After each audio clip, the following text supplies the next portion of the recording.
சபேசனை பத்தி நீங்க பேசவே இல்லை. சபேசன்லாம் ஒரு ஆளாவே நீங்க மதிக்கல. இது சபேசனை பத்தி பேசாம நீங்க சரிகமாப்பா பத்தி பேசுறதுக்கு தகுதி இல்லை. ஏன் சபேசனை பத்தி பேசல? அவர் இலங்கை தமிழர்னால அவருக்கு நீங்க பாராட்டி பேசினா நம்ம நாட்டை விட்டு வேற ஒரு நாட்டுக்கு ஒருத்தர் வந்து பரிசு கொடுத்ததை பத்தி அவங்கள பாராட்டத்தை பத்தி பாராட்டிடுவாங்கன்னு சொல்லிட்டு பயந்துட்டு பேசலையா? நீங்க காசு வாங்கிட்டீங்களா? நீங்க ஏன் வந்து நீங்களே காசு வாங்கிட்டு மற்றவங்க வந்து ஒழுங்கா ஜட்ஜ் பண்ணன்னு சொல்லிட்டு நீங்க குறை சொல்றீங்களே, அதுக்கு உங்களுக்கு தகுதி இருக்கா? இப்படியாக ஏகப்பட்ட கேள்விகள் வந்து தொடர்ந்து வந்துகிட்டே இருக்கு. நான் சில பேருக்கு பதிலும் போட்டிருந்தேன். இந்த மாதிரி வந்து நான் ஏன் பேசல அப்படின்றது பதில் போட்டிருந்தேன்.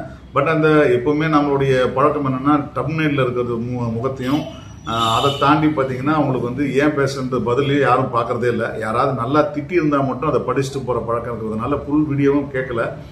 உண்மையிலே வந்து நான் சபேசனை வந்து பேசக்கூடாதுன்னு கிடையவே கிடையாது. எனக்கு எந்த அஜெண்டாவும் கிடையாது. சபேசன் மேல மிகப்பெரிய மரியாதை உண்டு. அவருடைய குரலுக்கு நான் ஒரு ரசிகனும் கூட. நான் ஏன் பேச முடியல அப்படின்றதுக்கான ஒரு காரணம் இருக்கு. என்னன்னா, ஒரு வீடியோவை பத்தி நம்ம பேச போறோம், ஒரு நிகழ்ச்சியை பத்தி நம்ம பேசுறோம். அந்த நிகழ்ச்சியை வந்து நான் வந்து எழுதி வச்சுட்டு பேசுறதே இல்லை. என் மனசுல என்ன தோணுதோ அந்த மனசுல தோன்றதை அப்படியே நான் வந்து அவங்க ஒரு ஃப்ளோல உங்களுக்கு வந்து இது தோட்டி இனி கட் தான் நான் பேசிட்டு இருக்கேன். நான் தொடர்ந்து எனக்கு என்ன மனசுல தோணுதோ அதை அப்படியே நான் வந்து தொடர்ந்து பேசிக்கிட்டே இருக்கேன். அப்படி பேசுற கட்டத்துல வந்து என் ஞாபகங்கள்ல இருந்து வரக்கூடிய விஷயங்கள் தான் வந்து கரெக்டாக பேசிட்டே வந்தேன்.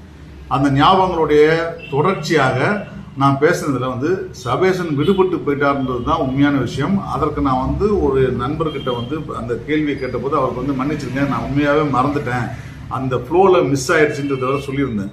பட் நான் சபேசனை எந்த அளவுக்கு மதிக்கிறேன்றதுக்காக இந்த வீடியோ நான் போனதில்லை.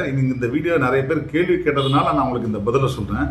சபேசனோட முதல் நிகழ்ச்சியிலிருந்து நான் வந்து அவர் மேல மிகப்பெரிய மரியாதை வச்சிருக்கேன். அவருடைய குரல் மேல ஒரு ரசிகனாவும் இருக்கிறேன். அதுவும் செலக்ஷன்ல வந்து அந்த காதல் வந்தால் அந்த பாட்டை பாடினாரு. அவ்வளோ அட்டகாசமா பாடினாரு. அதில் செலக்ஷன் ஆனதுக்கு அப்புறம் அவர் பண்ண ஒரு எமோஷனலான விஷயம் வந்து எந்த அளவுக்கு எனக்கு கனெக்ட் ஆச்சுன்னா, அவர் ஒரு நல்ல பாடகராக இருக்கார். அவர் கண்டிப்பாக அவருக்கு இந்த மேடை வந்து ஒரு மிகப்பெரிய மேடை அமைச்சிட்டு ஒரு பெரிய நம்பிக்கை அந்த குரல் அந்த ஏற்படுச்சு எனக்கு. அதுக்கப்புறம் பாடின வந்து பார்த்தீங்கன்னா வந்து புது மாப்பிள்ளைக்கு பாட்டுக்கு வந்து அவர் பண்ண விஷயம் வந்து காலை கட்டிக்கிட்டு கமலஹாசன் மாதிரியே வந்து டான்ஸ் ஆடின முறையாகட்டும், ஆர்ஆர்ஆர் பாட்டை வந்து அவ்வளோ உருக்கமாக அவங்க அம்மாவுக்கு முன்னாடி பாடின விஷயமாகட்டும், சொர்க்கமே என்றாலும் சாமி அப்படி அந்த பாட்டை வந்து பாடின முடிச்சதுக்கப்புறம் கங்கை அமரன் வந்து நானும் கூட சேர்ந்து பாடுறேன்னு சொன்ன விஷயமாகட்டும், அதுக்கப்புறம் பார்த்தீங்கன்னா குருவாயூரப்பா பாட்டை வந்து அவர் பலவிதமான ஒரு எமோஷனல் எஸ்பிபி தனத்தோட அவர் பாடினதை வந்து சீனி சார் சந்தோஷமாக கொண்டாடி நீ எவ்வளோ அற்புதமாக பாடின, அதில் உன்னுடைய டேலண்ட்டையும் கொண்டு வந்தேன்னு சொல்லிட்டு இருக்கிறவங்க எல்லாரும் பாடுறதாகட்டும், அதை விட உச்சமா உசுரே போகுதே பாட்டை வந்து அவர் பாடி முடிச்சதுக்கு அப்புறம் அந்த ஒரிஜினல் பாட்டை பாடின கார்த்திகே வந்து எழுந்து நின்று கை தட்டினது இல்லாம அவரை பெரும் பாராட்டு பாடினதும் அவரோட கூட சேர்ந்து பாடினதையும், அதற்கப்புறம் இவ்வளோ நிகழ்ச்சியும் வந்து நான் தொடர்ந்து பார்த்துருக்கேன். தொடர்ந்து பல நிகழ்ச்சிகள்ல ஸ்டார் வாங்கினவரும் அவரை வந்து இந்த பாட்டை இந்த பாடலெல்லாம் பாடினதை வந்து சொல்லாம போனது உண்மையாவே ஒரு குற்றம் தான். ஏன்னா ஃபைனல்ஸ்ல அவர் பாடின பாட்டு இருக்கு பாருங்க, அதுவும் இந்த சங்கீத ஜாதி முல்லை பாட்டு இருக்கு பாருங்க, அவர் பாடுனது வந்து அவ்வளோ அட்டகாசமான பாடினார் அந்த பாட்டை. ஏன்னா அதை வந்து சும்மா சாதாரணமாலாம் சொல்ல முடியாது.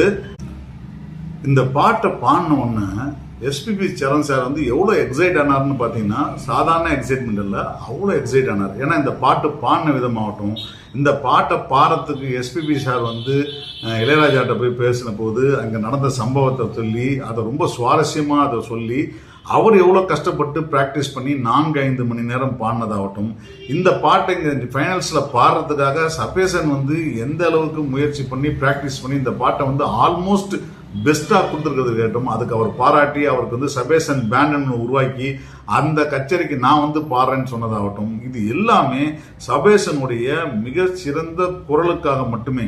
குறிப்பாக பார்த்தீங்கன்னா இதுலேயே வந்து இன்னொரு பாட்டு பண்ணார், கண்ணீரே கண்ணீரே, இந்த பாட்டை பாடினாரு. ரஹ்மான் பாட்டுக்கும் இளையராஜா பாட்டுக்கும் ரெண்டுமே வேற ரெண்டு டிஸ்டிங்க்ட் இருக்கிற பாடல்களை ரொம்ப அற்புதமாக ஃபைனல்ஸில் செலக்ட் பண்ணி ரொம்ப அருமையாக பாடினாரு. ஸோ அதனால வந்து அவரை நான் வந்து விட்டு கொடுத்துட்டேன், அவரை நான் வந்து ஏதோ காழ்ப்புணர்ச்சியில் வந்து அவரை வந்து மறந்துட்டேன் அப்படின்னு சொல்றதுக்கு நீங்கள் எந்த விதத்துலையும் வந்து நியாயமே கிடையாது. ஏன்னா எல்லா வாரங்களையும் நான் சபேசனை பற்றி பேசியிருக்கேன் அதுக்கு முன்னாடி. இந்த வாரத்தில் இந்த ஃபைனல்ஸில் நிறைய விஷயங்கள் நான் வந்து கவனிச்சதில் அந்த ஃப்ளோவில் வந்து உங்களுக்கு விட்டு போச்சே தவிர நிச்சயமாக வேணும்னு பண்ணவே இல்லை.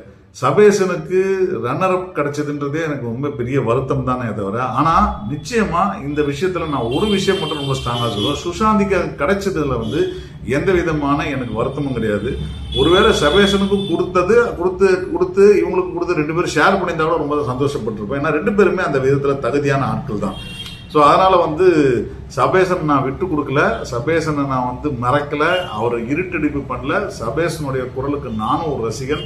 அதனால வந்து அந்த ரசிகரா அவருக்கு பரிசு கிடைக்காத எனக்கு வருத்தமா இருந்தாலும் நிச்சயமாக அவருக்கு மிகப்பெரிய எதிர்காலம் இசையவர்களை காத்து கிடக்கு. அதற்கு எல்லாருமே ஆதரவு கொடுப்பாங்க. ஏன்னா இலங்கையிலேருந்து வந்ததுக்காகலாம் மட்டும் நம்ம அவங்கள வந்து ஒதுக்குறோன்னு நினைக்காதீங்க. தயவு செய்து திறமை எங்க இருந்தாலும் அது அங்கீகரிக்கப்பட வேண்டும். அது யார் பாடினாலும் எங்கிருந்து பாடினாலும் அங்கீகரிக்கப்பட வேண்டும். இதே பிரச்சனை தான் ஸ்ரீஹரிக்கு சொன்னாங்க. ஸ்ரீஹரி கிட்டத்தட்ட பாடின எல்லா வாரங்களும் அவர் வந்து கோல்டு பெர்ஃபார்மன்ஸ் வாங்கியிருக்காரு. ஃபர்ஸ்ட் கோல்டன் பிளாட்டினம் பெர்ஃபார்மன்ஸ் வாங்கியிருக்காரு. எல்லாமே வாங்கியிருக்காரு அவரு.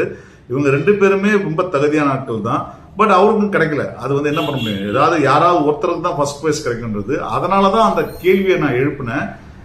ஓட்டெடுப்பு முறையில் தான் இவங்க வந்து ஃபர்ஸ்ட் பிளேஸ் செலக்ட் பண்ணியிருந்தாங்கன்னா சுஷாந்திகாவுக்கு எவ்வளவு ஓட்டு கிடைச்சது, செகண்ட் பிளேஸ்க்கு எவ்வளவு ஓட்டு கிடைச்சது, தேர்ட் பிளேஸ்க்கு எவ்வளவு ஓட்டு கிடைச்சதுன்னு அவங்க விலக்கி இருந்தாங்கன்னா நிச்சயமா இந்த சந்தேகத்துக்கு இடம் இல்லாமல் நடந்திருக்கும். எனவே இந்த நிகழ்ச்சி முடிஞ்சிருச்சு. சபேசனும் ஒரு மிகச்சிறந்த பாடகர் தான். அவர் வந்து போட்டியெல்லாம் தாண்டி இந்த ஃபைனல்ஸ்க்கு வந்து அவருக்கு வாழ்க்கையில மிகப்பெரிய அங்கீகாரம் பெற்று இன்னும் சிறந்த பாடகராக உருவாவாரு. அதற்கு நானும் வாழ்த்துறேன். அதனால என்னை திட்டினதை நீங்க வாபஸ் வாங்கிக்கிங்க, ஓகேவா? அடுத்த ஒரு வீடியோல உங்களை சந்திக்கிறேன். ஸ்ரீஹரி பத்தியும் பவித்ராவை பத்தியும் கூட நிறைய பேசணும். நிச்சயமா அதை பத்தி பேசுவோம் வருகிற வீடியோக்கள்ல. நன்றி, வணக்கம்.